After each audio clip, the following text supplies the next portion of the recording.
I want to dedicate this talk to the memory of all those who lost their lives in the past year, especially those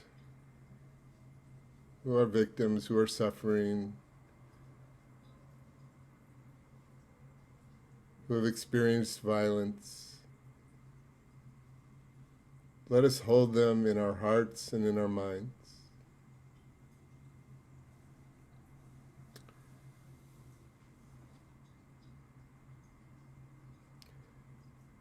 The question that I want to ask tonight is a simple one.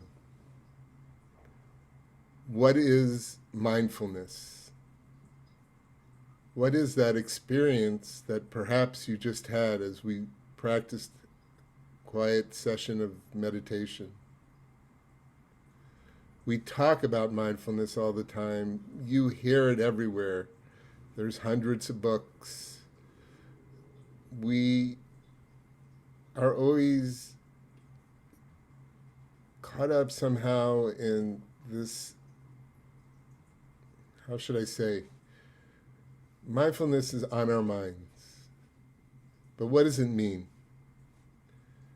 The most common definition is one suggested by a psychiatrist and professor who really started the secular mindfulness movement, Jon Kabat-Zinn. And he says that mindfulness is the awareness that arises through paying attention on purpose, in the present moment, non-judgmentally. Now, we could spend some time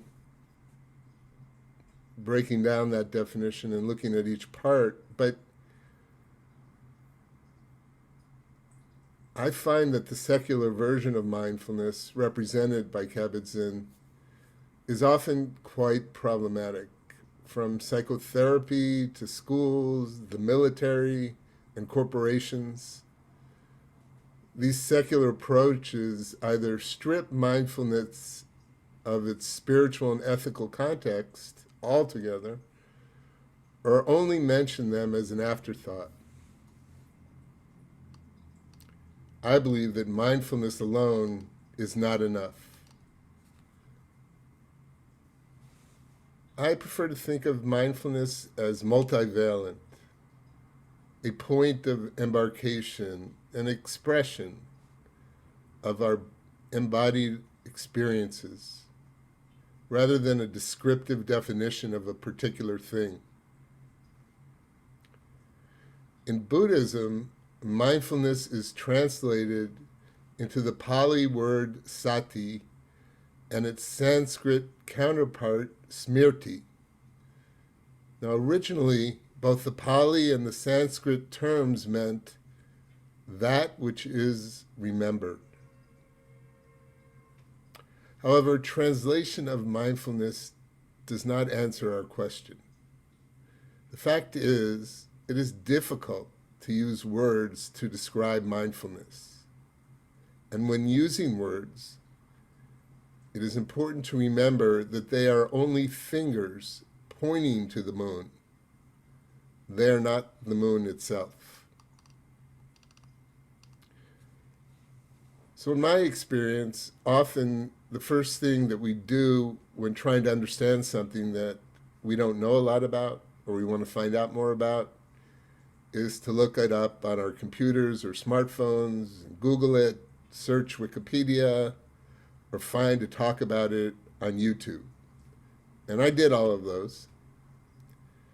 And frankly, it just confused me even more. Becoming somewhat frustrated, I decided to do a little personal exploration. So I lit a lavender incense stick and a small tea candle and carefully arranged them on my makeshift altar. I use a canister of blow-off duster to clean ashes left by previous incense burnings. I placed fresh sunflowers on the altar. I bowed to the Buddha statue. I swept the floor, cleaned the dishes, made my bed, and used the restroom. After completing these simple tasks, I sat down to meditate. And after the first few breaths, a memory emerged. I was in the dusty Indian town of Bodh Gaya, by the banks of the Naranjara River. I was meditating under the Bodhi tree where the Buddha first became enlightened. As I sat there, I remember meditating with much fervor and periodically opening my eyes to look at the majestic ancient relative of the actual tree that the Buddha sat under, Ficus religiosa, a sacred fig tree. Lost in meditation, a heart-shaped leaf gently fell into my lap. I experienced a profound sense of happiness and joy. A tear fell from my eyes onto the leaf, leaving a small stain. And just at that moment, I felt a strong sensation of needing to pee. Very strong. So I got up quickly and headed back towards my hostel. As I walked along the path, I saw wandering holy men, sadhus, monks, nuns, pilgrims, lepers, and an old, jaundiced, emaciated man lying on the ground, barely moving as he groaned in agony. Death seemed to be hovering over him.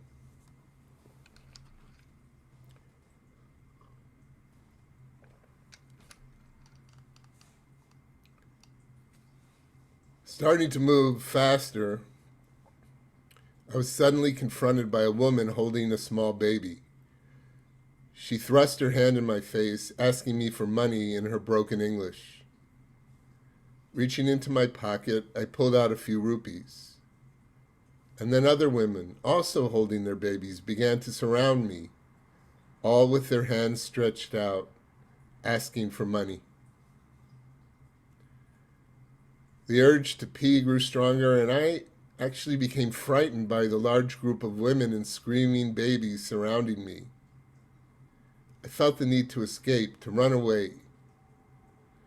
I threw the rupees into the air and started running towards my hostel. Before I was able to make it there, I had a small accident in my pants, and the smell of acrid urine stung my nostrils. Now I realize I get very detailed here, but there is a purpose. Right before the emaciated Buddha sat down under the Bodhi tree, he too urinated uncontrollably down his legs.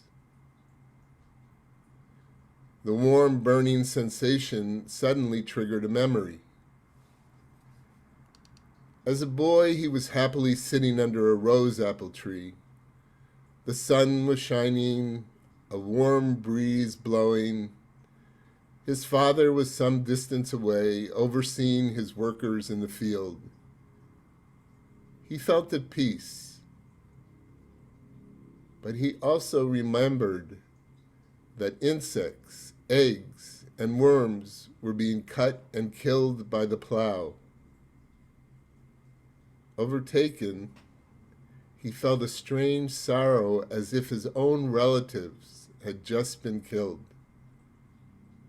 And compassion for the helpless creatures arose in his heart. The Buddha reflected on this memory. The joy and the suffering that had arisen under the rose apple tree might be something unexpectedly essential to his pursuit of enlightenment, something he so desperately sought. Something about that memory triggered an insight for the Buddha. Up until the dawn of that memory, for 6 years, he left a life of luxury, his wife, his child, and he sought the path of self-mortification. He tried to transcend his human embodiment by connecting with something greater than himself through a series of ascetic practices. And for any of you who have ever been to India, you can still find these sadhus roaming today. They often lie on beds of nails or perform other austerities, very difficult ascetic practices. I myself donned the robe of a sadhu and traveled with them for a year along the Ganges. Not doing any of those practices, of course. After his boyhood memory, the Buddha had a radical change of mind and heart. And just as suddenly, a young woman from a local village appeared and offered him some rice porridge. The solid food revived him. Memory and curiosity now infused his new approach to the awakening.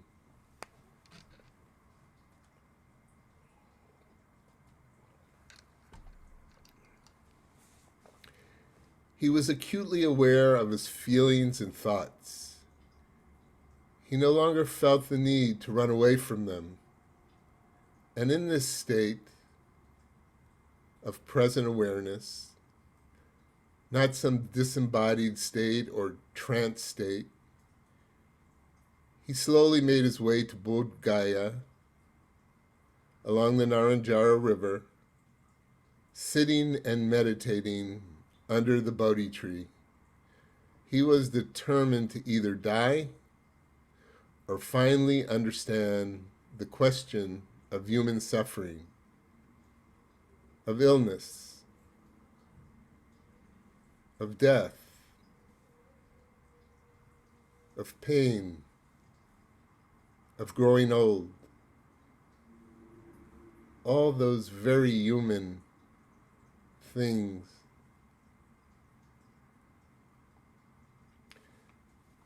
We might say that in the moment of his childhood memory, the Buddha looked up from his smartphone and freed himself from an obsessive self-preoccupation through a spontaneous, wordless experience. He had developed a way to transform the memory of joy and suffering into a way of being, a middle path. As he described himself soon after his awakening, all attachments have been severed, the heart's been led away from pain, tranquil. One rests with utmost ease. The mind has found its way to peace. The awakened one, the Buddha, called this way of being mindfulness. A poem by Ariel Blair. Sometimes I see the Buddha in me, a phrase, a touch, something I see. It touches my heart and awakens in me a memory of how to be free, a memory of how to be me. There's a time the Buddha in me comes to surface, as if to say, remember, life will pass you by if you forget to stay alive in this moment, in this place. There's a time the Buddha in me comes to the surface as if to see, if I remember. So the first time I gave a similar talk, the reaction of many of the listeners was a certain frustration because they felt the need and the desire for simple and concise definition, not a description of an experience. So while recognizing the limitation of words, I just want to add a few short remarks. It seems to me that when we talk about mindfulness, we can talk about the result of a process or perspective, a certain kind of balanced clarity or skillful view of ourselves and our world, seeing the 10,000 joys and the 10,000 sorrows, the human condition. It is said that a blue lotus only flowers in a field of fire. How relevant that is to us today as we find ourselves in the midst of a field of fire. How do we situate ourselves mindfully in that place? When we apply this balanced clarity, we're able to see through the fog of our perceptions, our feelings, our thoughts, our needs, recognizing their unsubstantial, impermanent nature. Everything is changing in the entire universe. Everything. Every 3 months or so, we have brand new bodies. All the cells replace themselves. And in that space, in that moment, when we pause, as we did in the meditation, we're able to observe or witness our feelings and our thoughts prior to acting. And in that same space, that open space, we are given a unique opportunity to react differently, not impulsively, not from unconscious impulses. The action that we choose offers us a new opportunity. It offers us many choices. We have a new sense of agency. We can choose a different path, the middle way, a path of compassion and skillful action. From this inner perspective, we bring the balance, clarity, and calm to perceive, understand, and act skillfully in the world with insight and wisdom. Now, I apologize. This is far from a sufficient definition of mindfulness, and since there are so many ways of approaching mindfulness, this summary may not even be helpful or sufficient. I intended in my talk to describe that moment of mindfulness as I experienced it in front of the Bodhi tree, and my understanding of the Buddha's experience of awareness that led to his awakening. And it's important to remind ourselves that when we think about being mindful, we have to be careful of overgeneralizations like, I think I will be not mindful now, or let's all be mindful, or all those kind of things we often hear. The question we have to ask ourselves is, what are we mindful of in this moment, this context, this body? What are we reacting to? What are we fearful of? What are we defending against? And also, what are we appreciating? What are we grateful for? What do we enjoy? How can we face our vulnerabilities with a sense of calm and clarity? And again, I want to emphasize, mindfulness by itself is never enough. It is part of a project that must always include ethics and wisdom. And now, more than ever in these times, we are challenged to bring our understanding of mindfulness to bear on ourselves, our community, and those we work with in whatever capacity. In the end, it is up to each one of you to decide what mindfulness means and how it will impact your inner world and the choices you will make and your outer circumstances. I conclude with the words of the Buddha from an ancient text.